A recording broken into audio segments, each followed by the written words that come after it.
like to start by saying I am first very sorry, apologetic to the mother of Miss Williams. I could not imagine how hard this has been for her during this time. I am also very apologetic to the Williams family, and I hope that one day they can find it in their hearts to forgive me. No family should have to endure the pain and suffering that they have endured during this hard time. I apologize to everyone who was affected by the tragic event that occurred on August 26, 2015. I am hurting very much for Miss Williams' family.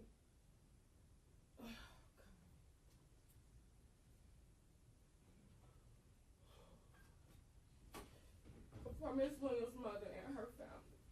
I feel horrible for how this has affected the lives of Miss Williams' family. The biggest part is I have to live with this incident for the rest of my life. Miss Williams was a fellow citizen of Detroit, same as I was. I would never wish any of this on anyone.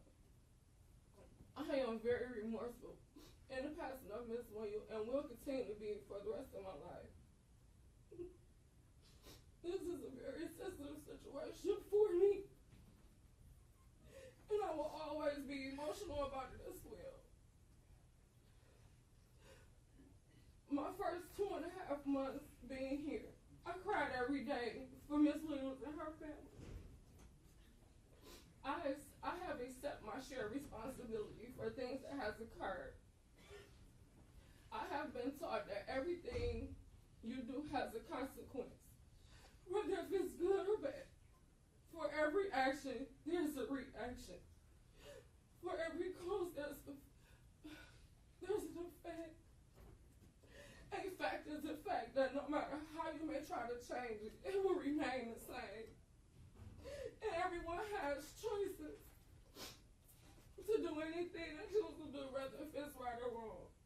Please see, I believe in making and being a good example for my children. That is why I did everything I could do to teach them nothing in life is free or given to you. You have to work hard for what you want in life. And right now, I don't feel like I've done that. I feel as if I failed my mission. My children, family, friends, and even more myself. Please forgive me from the bottom of my heart. To each one of Miss Williams' family members. This has been by far the most worst thing I've ever been through in life. I hope many can see I am a child of God. I am truly sorry for all and everything. Please forgive me for everything. God bless you and I love you and I truly apologize. I just want people to get the opportunity to know who I am. The way I'm being described is not me. I'm not going to say I'm special. I'm not going to say I didn't have no misfalls or no downfalls. I am a human being. I've had my wrongs and I've dealt with every last one of them. I have done everything in my life. Everything in my life to change my life around. I have. I try to be an example for my children. I am anti-jail, anti-prison, which means to me to be effective to my children to show them you do the things not to get here. You do everything in your power not to get here. You go to school, you go to work, you go look for work. I give the person on the street the clothes off my back if they need it. I give anybody the last that I have. I am a determined person. I lost a lot, and I gained a lot. And since I've been here, I'm a leader. I'm a leader. I encourage people. AA meetings, I'm a very encouraging person in AA meetings. I sit here, I've started Bible study meetings myself, that I lead myself, that I help encourage others with. This is not for me. I don't know how to deal with this. I've been doing the best I can, and for this to have happened, I would never, if anybody would have told me that in a million years I would be here, I wouldn't. I have stuff that has come through for years. The one thing that is failed to be mentioned, when when they talk about the incident at WC3, they did not explain that I was able to return back to school. The lady could not return back to school because she attacked me. I was able to get my degree. I took the time through all ups and downs to get my associate's degree in general studies last year when I graduated on June 6th. Do you remember when you testified at your trial, describing the incident that took place at Wayne County Community College? Do you remember describing that? Do you remember it? Yes. Okay. Did you see, as the others saw, I saw, that your description of that incident was very similar to your description of what happened on that bus? Did you see that similarity? It is a similarity due to the age difference of the women. What happened at WC3 is not what happened on the bus. I was walking into a classroom. The lady had already had a problem with me through the whole class period. I was in a criminal justice class. And you said that Miss Williams here had a problem with you on the bus from the very beginning. She didn't have a problem with me on the bus. Her problem was with Miss Smith, not with me. She never had a problem with me. You said that she kept bumping you with her walker. No, I didn't. You didn't testify to that? I seen Miss Williams pull the bell to get off the bus, I scooted up out of her way. Okay. She shoved the walker in my back. The first time I didn't say anything. All right. But there is a lot of similarities to what you described happened at Wayne Community College and what happened on that bus. At least that's how I see it. All right, what else? I really learned my lesson from it. I like to help people. I really do. But helping people doesn't get nowhere. It seems like, to me, it helps me helping somebody seems like it gets me in trouble. It seems like maybe you don't help in the right way. Well, maybe if you help in a wrong way, it's going to lead to trouble. Have you ever thought about it that way? That if you help in the wrong way, it's going to lead to trouble? No. Do you know that? No, because I don't try to help in the way for trouble. Never have. I don't look for trouble. I try to stay away from trouble. Okay. That is my goal, never to be in trouble, because I like to go get an education. I like to teach my kids. Your goal is to not be in trouble. But you have about 5 convictions here. 5 criminal dispositions here over a period of starting from, when was it, 2004? Okay, from 2004 to 2015, the alleged date, a year of this offense. You accumulated 5 criminal dispositions. You don't see the significance of that in terms of your character, your attitude, your ability to deal with, as the prosecutor said, ordinary situations. If you don't see that, then there isn't enough time that I can give you today. There really isn't enough time that I can give you. If you don't understand that most citizens in this city, in this state, in this country, do not have 5 criminal dispositions. Most human beings in this country do not have that. And you don't see that there's a problem someplace that needed to have been addressed by you and others before 2015, when Ms. Williams became the ultimate assault victim of yours? You don't see that? Yes. That's why I was seeking help from Detroit Central City. Well, it's probably too late for that help for one family anyway, for sure.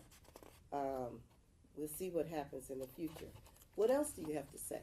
Now, be mindful that this court is aware that these cameras are on. And up until today, I have not seen this kind of remorse from you. I haven't seen this kind of remorse from you until you walked in this courtroom today with all of those cameras on. All right? And I want that record to be made, because others may walk away today, if they see this on the news, I don't know, thinking, oh, that judge was so unsympathetic. That judge was so unempathetic. That judge was so insensitive. But I can tell you, I have not seen this kind of remorse from you until today. That record should be made. What else do you have to say? Nothing, ma'am. Okay. Now let's talk more about your background, because I reviewed it thoroughly. And I'm referring to all of these letters that have been written in your favor, and they're wonderful things. And maybe everything that they said about you is true to a large extent, but they left out a lot. For instance, the pre-sentence report indicates that you've lost parental rights of your youngest child. These letters talk about what an attentive and wonderful mother you have been.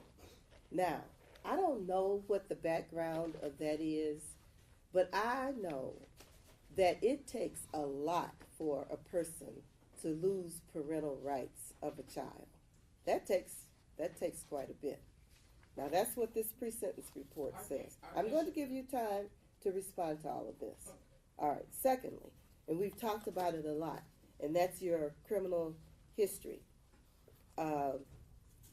It begins with retail fraud, and I agree again with the prosecution that is not that serious, but it's serious enough that somebody needs to stop you and tell you about consequences of actions a long time ago. I don't know if you would have listened. I don't know if that advice was given to you. But then you move from the retail fraud to using marijuana, and eventually there is a conviction for possession of marijuana. Now, I don't think, based on the date of this conviction, that you had children at that point. I don't think so. But I can say this. If you continued to use drugs after you had children, to me, that's not a sign of being an attentive and loving and caring parent. That's not to this judge, okay? After the marijuana conviction, then the assaults begin. You get an assault and battery conviction, 2011. And then later on, you get 2 more assaults on police officers. Now, in my opinion, any assault on any person is serious. But when you take it a step farther and you do it to police officers, that's a real sign and signal that you really don't care about anybody. Real sign that you just don't care about anybody. And you move along from those 3 assaults, and we get to what happened on that bus. Now, the testimony was that there were at least 50 people on that bus. The bus was crowded. And the other people on the bus saw that, as well as you, saw that Mrs. Williams was in physical pain, apparently, but definitely had some physical handicap because she had the walker. They saw that she was acting erratic, and they saw her age, and they left the situation alone. They didn't try to play disciplinarian for Miss Williams, which is what you did. you stepped in and you started saying things like, you shouldn't be using profanity in front of those children. That's true. It's true. But that situation should not arise to a point of death. It just shouldn't. Now, the jury, as well as the judge and others, saw the video that one of the passengers took on the bus.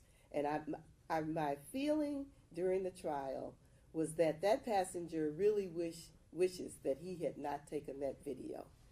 He testified he didn't want to testify.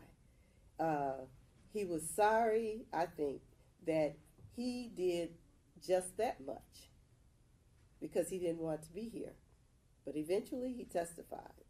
He said he could feel that something was about to happen. And so that's why he took out his cell phone and started videoing. Miss Williams was agitated, apparently, but only you decided to discipline her for that agitation, not taking into account that she's an elderly woman, that she's on a walker, that she is maybe talking not quite in her full mind. You decided to discipline her as opposed to showing kindness, showing comfort, respecting her age. You're 29. Back then you probably were 28. She's 50. Respecting her age. All of these things are still important to human beings. They're still important. Showing respect for others as well as yourself. Showing love for others as well as yourself. If you had exercised any of those disciplines that day, you and Miss Williams would be here today. Okay? All right? So, you've been living in a world in a state of denial. Denial about the part of you that apparently these people who have written these nice things about you don't know. Apparently they don't know about them. Because if they did, their letters would read differently. Their letters read as though you are the perfect human being. That's not true. And you're still having problems. The reason I say that is that you raised your right hand at your trial, swore to tell the truth, the whole truth, and nothing but the truth. And you got on that witness chair and lied. You lied, and the lawyers and I knew you were lying, and you knew you were lying. You told that jury, I have never been in an assaultive situation. Never. You told that jury that. And you told some other untruths during your testimony. How do you think a judge is to read all of that? How do you think that? And you know you didn't tell the truth, the whole truth and nothing but the truth, right? You know that, right? When you made that statement, you had never been in an assaultive situation. You knew that was a lie, right? That was not what I meant. Maybe you hadn't been in one where a person died. I didn't mean to say never. I never had an assault. Okay, but you said never. I've never been in an incident where someone has passed away. That's what I meant. Okay. They never said it didn't But have an altercation. that's not what you with said, though. And in a situation where somebody died, that's not easy to forget. That's not easy to forget where somebody died. So you could have testified, I've never been in an assaultive situation where somebody died. But you did just what your lawyer did here today. And that was he left out some key factors about the statements of Miss Williams's family, that they only said, give you mental health treatment. That's not all that they said. So you left out a very key factor in your testimony under oath that you had never been in an assaultive situation where somebody died. You stopped at assaultive situation. Yes. I'm spending this time with you because, just as Miss Williams' family said, you're not going to be in prison forever for this offense. You're going to get out, and you're going to be relatively young when you get out of prison. If you come out of prison with the same attitudes that you have going in there, you're going to end up either seriously injured, dead, or back in prison again for the rest of your life. If you cannot figure out that you could have used love, respect, comfort, kindness on that bus to a lady who obviously needed that from everybody else on that bus too, and everybody else on that bus gave that, if in no other way but to stay out of it. If you cannot figure out those things, then your life is going to be even more miserable when you come out of prison. It's going to be difficult for you in prison. There are going to be many, many other people who have done the same things that you have done. And you're going to have to deal with them and survive among them, and then come out and be a changed person in a positive way. It's a big task. Big task. And that's why I said I'm not even sure if I can give you enough time today. It's sad. It's sad when people over and over and over again excuse wrongful behavior.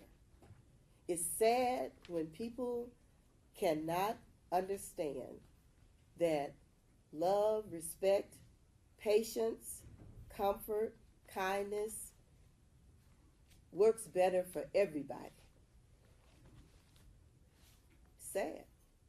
But maybe if we start talking about it in an honest way and not shoving under the rug how we are disrespecting, not loving, not caring, not attentive to our children.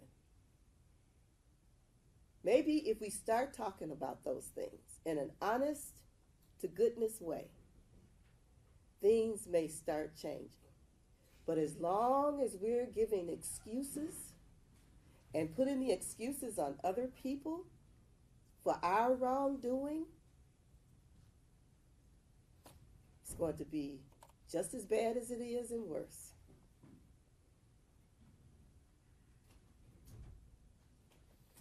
So, I've taken the time to explain to you why my sentence is what my sentence is. And I'm putting some extra emphasis on the fact that you lied under oath when you testified. Court is sentencing you under the manslaughter conviction, habitual third, a maximum period of 30 years, a minimum period of 12 years. The court is recommending psychiatric treatment and follow-up counseling, a psychiatric evaluation, follow-up counseling. Any and all constructive and positive programs that the prison can offer you, and the fact that you're in prison cannot be an excuse for you not taking advantage of those programs and doing well. Everywhere you go, you should have the attitude that I'm going to do what's right and not what's wrong, especially when it comes to hurting other people. Everywhere you go from this point on. And you've got a heavy burden to bear. I know that. I understand that. But we have to be honest about all of the situation here. It's not just one side and not the other. We have to be honest about all of it.